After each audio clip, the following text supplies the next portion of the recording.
2023 की स्टार्टिंग में दिल्ली में रहने वाले दो दोस्त दीप और सूरज ने डिसाइड किया कि वो अब से अपनी सेविंग को इन्वेस्ट करेंगे। अब इन्वेस्ट करने के लिए जब उन्होंने अपनी रिसर्च स्टार्ट की तो उन्हें पता चला कि वो अपनी इन्वेस्टमेंट को या तो स्टॉक्स में इन्वेस्ट कर सकते हैं या फिर किसी म्यूचुअल फंड में इन्वेस्ट कर सकते हैं जहां पर उन्हें सबसे ज्यादा रिटर्न्स एक्सपेक्टेड हैं। थोड़ा और रिसर्च करने पर और अपने रिस्क के बेसिस पर उन्होंने डिसाइड किया कि वो स्टॉक्स में अपनी सेविंग्स को इन्वेस्ट करेंगे। अब इसके बाद सबसे बड़ा सवाल जो उनके सामने था वो ये था कि उनके पास जो भी पैसा है उसको वो एक बारी में इन्वेस्ट कर दें, यानी कि वो लमसम इन्वेस्ट करें, या फिर वो हर महीने पैसा इन्वेस्ट करें, यानी कि वो SIP करें। तो इसी बात से कंफ्यूज होकर उन्होंने डिसाइड किया कि उनमें से एक SIP करेगा और दूसरा लमसम इन्वेस्टमेंट करेगा। अब इन दोनों ने जो इन्वेस्टमेंट स्टार्ट की उसका रिजल्ट क्या निकलेगा ये हम आपको आगे बताएंगे। पहले हम आपको ये बता देते हैं कि SIP क्या होती है और लमसम इन्वेस्टमेंट क्या होता है। लेकिन उससे पहले अगर आप इन्वेस्टमेंट करने के लिए बेस्ट डीमैट अकाउंट खुलवाना चाहते हैं तो आप एंजल वन में अपना बिल्कुल फ्री डीमैट अकाउंट खुलवा सकते हैं। और अगर आप ज़ीरोधा या अप स्टॉक्स में भी अपना अकाउंट खुलवाना चाहते हैं तो हमने सभी का लिंक डिस्क्रिप्शन पे दिया है, तो डिस्क्रिप्शन जरूर चेक कर लीजिएगा। तो SIP की फुल फॉर्म होती है सिस्टमैटिक इन्वेस्टमेंट प्लान। इसमें आप जो इन्वेस्टमेंट करते हैं वो एक रेगुलर इंटरवल में करते हैं, जो कि हर महीने हो सकता है, हर क्वार्टर में हो सकता है या फिर हर साल भी हो सकता है। जैसे मान लो आपने एक SIP शुरू की 5,000 रुपए की, तो ऐसे में हर महीने 5,000 रुपए जो हैं वो आपके बैंक अकाउंट से कट कर जहां पर भी आप इन्वेस्ट करना चाहते हैं या फिर जहां पर भी आपने SIP की है वहां पर इन्वेस्ट हो जाएंगे। वो स्टॉक्स में भी हो सकता है और वो म्यूचुअल फंड में भी हो सकता है। जबकि मान लो अगर आपने कुछ पैसे बचा रखे हैं, सेव कर रखे हैं और उन्हें आप एक बारी में स्टॉक्स में या म्यूचुअल फंड में या फिर कहीं पर भी इन्वेस्ट कर देते हैं तो उसे लमसम इन्वेस्टमेंट कहा जाता है। तो अब जब आप समझ चुके हैं कि SIP क्या होता है और लमसम इन्वेस्टमेंट क्या होता है, तो अब हम वापस से चलते हैं हमारे शुरू वाले एग्जाम्पल पे और कुछ पास्ट सिचुएशन के बेसिस पर कंपेयर करके देखते हैं कि दीप और सूरज में से किसको ज्यादा रिटर्न्स मिलेंगे और SIP ज्यादा बेटर है या फिर लमसम इन्वेस्टमेंट ज्यादा बेटर है। तो यहां पर हम 3 सिनेरियो लेकर चलते हैं जिसमें दीप ने SIP की है और सूरज ने लमसम इन्वेस्ट किया है। तो फर्स्ट सिचुएशन में हम अज्यूम करते हैं कि दीप ने रिलायंस इंडस्ट्रीज के स्टॉक में 2014 की स्टार्टिंग में 5,000 रुपए हर क्वार्टर, यानी कि हर 3 महीने में 5,000 रुपए इन्वेस्ट करने के लिए SIP शुरू की। और इस SIP का जो टाइम पीरियड है वो 3 इयर्स का है, यानी दीप हर 3 महीने में 5,000 रुपए इन्वेस्ट करेगा और इसका जो टाइम पीरियड होगा वो 3 साल का होगा। तो दीप हर साल 20,000 रुपए और 3 साल में टोटल 60,000 रुपए इन्वेस्ट करेगा। जबकि सूरज ने 2014 की स्टार्टिंग में, मतलब जब दीप ने SIP शुरू की थी, तब एक साथ 60,000 रुपीज इन्वेस्ट कर दिए और वो एक वन टाइम इन्वेस्टमेंट था, यानी उसने एक बार इन्वेस्ट किया और उसके बाद दोबारा इन्वेस्ट नहीं किया और इसने भी 3 साल तक के लिए ही इन्वेस्ट किया। यानी दोनों ने रिलायंस इंडस्ट्रीज के स्टॉक में ही इन्वेस्ट किया। एक ने एक बारी में 60,000 रुपए इन्वेस्ट कर दिए, जबकि दूसरे ने हर 3 महीने में 5,000 रुपए इन्वेस्ट करके टोटल 60,000 रुपए 3 साल के टाइम पीरियड में इन्वेस्ट किए। वैसे यहां पर मैं आपको क्लियर कर दूं कि भले ही हमने राउंड ऑफ 60,000 रुपए लेके चले हैं, लेकिन जब आप स्टॉक्स में इन्वेस्ट करते हैं तो वहां पर आप एक फिक्स्ड अमाउंट इन्वेस्ट नहीं कर सकते, क्योंकि वो स्टॉक की प्राइस पे डिपेंड करता है। बट सिर्फ कंपैरिजन के लिए हम वैल्यूज को राउंड ऑफ अज्यूम करेंगे। तो पहली सिचुएशन देखते हैं जहां पर सूरज ने एक साथ 60,000 रुपए इन्वेस्ट किए हैं और दीप ने हर क्वार्टर में 5,000 इन्वेस्ट करने की शुरुआत की है। तो इस सिचुएशन में अभी आपको स्क्रीन पे एक चार्ट नजर आ रहा होगा, इसमें आप देख सकते हैं कि 1 जनवरी 2014 को स्टॉक की जो प्राइस थी, यानी रिलायंस इंडस्ट्रीज के स्टॉक की जो प्राइस थी वो 440 रुपीज थी।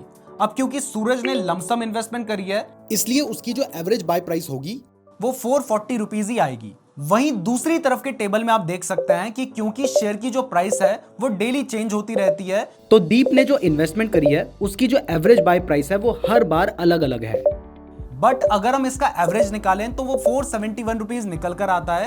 अब क्योंकि रिलायंस इंडस्ट्रीज के स्टॉक ने 2014 से लेकर अगले 3 साल तक जो मूव दिया था वो एक अच्छा अप ट्रेंड का मूव था, जिससे यहां पर हमें SIP करने का कोई भी फायदा नहीं हुआ और जिसने लमसम इन्वेस्टमेंट किया उसको ज्यादा फायदा हुआ, क्योंकि SIP करने पर क्योंकि शेयर की प्राइस बढ़ रही थी तो हमें जो शेयर था वो थोड़ा महंगा मिला और जो हमारी एवरेज बाय प्राइस थी वो 471 रुपीज हो गई। अब थर्ड ईयर के एंड में स्टॉक की अगर प्राइस देखें तो वो 536 रुपीज तक पहुंच गई थी, जिससे ओवरऑल सूरज ने 21.81% के रिटर्न जनरेट करे, वहीं दीप ने 13.8% के रिटर्न जनरेट करे, जो कि सूरज से काफी कम है। तो यहां पर लम सम इन्वेस्टमेंट करने पर ज्यादा फायदा हुआ रेदर देन एसआईपी। लेकिन ये सिर्फ फर्स्ट सिनेरियो था, सिर्फ इसके बेसिस पर कोई भी कंक्लूजन पे ना पहुंचे। अब एक सेकंड सिनेरियो देखते हैं जहां पर दीप ने टाटा मोटर्स के स्टॉक में 2015 की स्टार्टिंग में 4 साल के लिए 10,000 रुपए महीना की एसआईपी शुरू की। अब ऐसे में 4 साल में जो दीप टोटल इन्वेस्ट करेगा वो होगा 4,80,000 रुपए, जबकि सूरज ने 2015 की स्टार्टिंग में एक साथ ही 4,80,000 रुपए इन्वेस्ट कर दिए। यानी फिर से दीप ने एसआईपी की और इस बार सूरज ने लमसम इन्वेस्टमेंट किया 4,80,000 रुपए का। अब अभी आपको स्क्रीन में एक चार्ट देखने को मिल रहा होगा जिसमें आप देख सकते हैं कि क्योंकि इस टाइम पीरियड में टाटा मोटर्स में एक डाउनफॉल देखने को मिला है, तो आप रिजल्ट में भी इसको देख पाएंगे कि सूरज को ओवरऑल -64.50% के रिटर्न्स मिले हैं।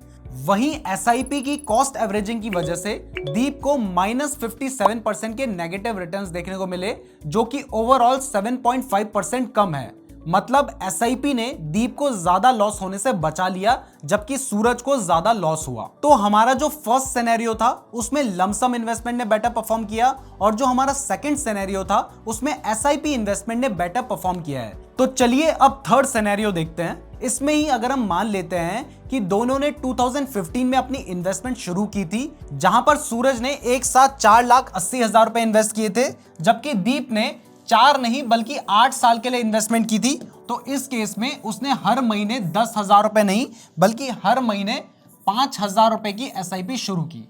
तो ऐसे में उसकी जो इन्वेस्टमेंट होगी 8 साल में वो वही 4,80,000 रुपए होगी, और सूरज की भी 4,80,000 रुपए की ही इन्वेस्टमेंट होगी। तो 8 साल बाद क्या रिजल्ट निकल कर आएगा, चलिए अब वो देखते हैं। अब वापस से आपको स्क्रीन में एक चार्ट नजर आ रहा होगा जिसमें आप देख सकते हैं कि जब सूरज ने पहली बार इन्वेस्ट किया था, यानी जब सूरज ने अपने पूरे पैसे एक साथ इन्वेस्ट किए थे, उस टाइम पर जो टाटा मोटर्स के शेयर की प्राइस थी वो 493 रुपीज चल रही थी। जबकि उसके बाद से शेयर की प्राइस गिरती गई और इवन कोरोना के टाइम पर टाटा मोटर्स के शेयर की प्राइस गिरकर 67 रुपीज तक आ गई थी। जबकि क्योंकि ऐसे टाइम पर भी दीप ने अपनी एसआईपी को कंटिन्यू रखा, तो इसलिए उसकी जो एवरेज बाय प्राइस थी वो 338 रुपीज निकल कर आई। जबकि सूरज ने एक बारी में ही इन्वेस्ट किया था, तो इसलिए उसकी जो एवरेज बाय प्राइस थी वो 493 रुपीज ही थी। तो क्योंकि सूरज ने एक साथ ही अपना पैसा इन्वेस्ट कर दिया था, तो यहाँ पे एडजस्टमेंट का कोई भी चांस नहीं था। प्राइस गिर रही थी तो इससे सूरज को कोई भी बेनिफिट नहीं हो रहा था। जबकि दीप यहाँ पर एसआईपी कर रहा था तो उसको प्राइस गिरने का भी बेनिफिट हो रहा था, और यहाँ पर उसकी जो इन्वेस्टमेंट अमाउंट था वो एडजस्ट होते जा रहा था, जिसकी वजह से दीप को शेयर की प्राइस गिरने का फायदा हुआ। और जब प्राइस बहुत ज्यादा गिर रही थी, दीप तब भी बाय कर रहा था, तो उस टाइम पर वो ज्यादा क्वांटिटी बाय कर सकता था। तो यहाँ पर अगर हम दोनों की इन्वेस्टमेंट को करंट प्राइस से कंपेयर करें, जो कि जिस टाइम पर हम इस वीडियो को रिकॉर्ड कर रहे हैं वो 530 रुपीज चल रहा है, तो इस केस में लमसम इन्वेस्टमेंट ने 8 साल इन्वेस्ट करने के बाद सिर्फ हमें 36,000 रुपए का रिटर्न दिया, जो कि हमारी इन्वेस्टमेंट पे 7.5% के रिटर्न्स हैं। जबकि एसआईपी के केस में सेम उन्हीं 8 साल के पीरियड में 2,72,000 रुपए का रिटर्न मिला, जो कि हमारी इन्वेस्टमेंट पर 56% का रिटर्न है। तो सभी सिनेरियोज को एनालाइज करके हमें यह पता चलता है कि जहां पर आप अपनी इन्वेस्टमेंट को लेकर फुली श्योर हैं और आपने तब इन्वेस्टमेंट करी है जब शेयर की प्राइस अपने लो पर थी, तो वहां पर लमसम इन्वेस्टमेंट बेटर है। लेकिन देखो, मार्केट में यह भी एक सच्चाई है कि मार्केट को टाइम कर पाना बहुत ही ज्यादा मुश्किल है।